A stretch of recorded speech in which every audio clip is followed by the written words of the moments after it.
A day in a life without black inventions. You won't believe the absolute road trip this video just took me on. Okay, so this TikTok by Mr. Third Person is absolutely shocking, but also very believable. So my first thought was, yeah, there were a lot of black inventors, and it's no surprise that we were only taught about all the white inventors, but the only black inventor we were taught about in school was George Washington Carver, and he made peanut butter.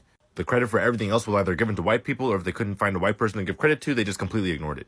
So while watching the video, I'm thinking, wow, she's doing a good job at representing all these black inventors from the past. All the black inventors that weren't given credit for their extremely important inventions. And that's when the irony kicked in. Because I opened up the comments, and one of the first comments I saw was credit at Maya Eccles.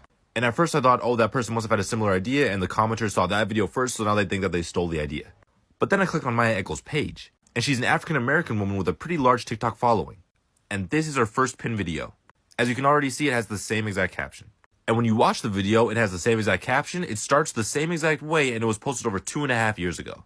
The craziest part is that Maya Eccles' video, let me wake her up real quick. The craziest part is that Maya Eccles' video and the Stitch video showcase the same exact black inventors. So this TikTok by Mr. Third Person highlights a unfortunate reality that happens a lot on especially platforms like TikTok, where you will basically have a white content creator make exactly the same content, using exactly the same points in it, using exactly the same format, and really just stealing line for line content.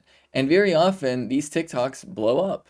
Now, sometimes it's even more egregious because it blows up even more, because TikTok, like many other social media platforms in the Western world, have a huge racism problem. And whether that problem comes algorithmically, or whether that comes from the baseline racism that exists in society, and the simple fact that there might be a lot of white folks out there that are just scrolling past black creators, the reality is that this has a huge real material impact on the way content creators are both seen and eventually paid. Because if you look at the sponsorships that different creators get, fundamentally, it is something that is very white-centric. If you look at a lot of the brand managers for different large companies, a lot of them end up being white, and they end up following white content creators, and so when they think of people to get sponsorship deals to, it ends up being other white content creators. And this is really a big problem, because fundamentally, it is just outright stealing the work of predominantly black folk, but also people of color more broadly, and then trying to present it as though it's your own work. And here's the thing, it's not that you can't learn from the work of black and brown folks as a white person,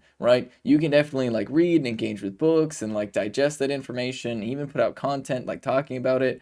But what you can't do is just line for line steal other people's content and then turn it into your own content and claim that it's your original work. Fundamentally, we all should be actively learning from as many people as we possibly can, but we have a responsibility to actually synthesize it and add layers of information that are really important. The unfortunate reality is, though, there are a lot of white creators on TikTok who exploit this reality and will basically make a lot of their content just ripping off other people's content. And the fact that very often that content blows up to the way it does, sometimes even more than the original creator's content, just speaks to the ridiculous amount of racism that exists within our society. And that unfortunately, a lot of what these social media platforms are doing to a certain degree is actually amplifying the already existing racism in our society by basically using algorithms to put gasoline on a fire, basically. Taking pre-existing biases and turning them into these long-standing structures of self-replicating inequality. And so ultimately it gets to a point where social media platforms, I think, have a responsibility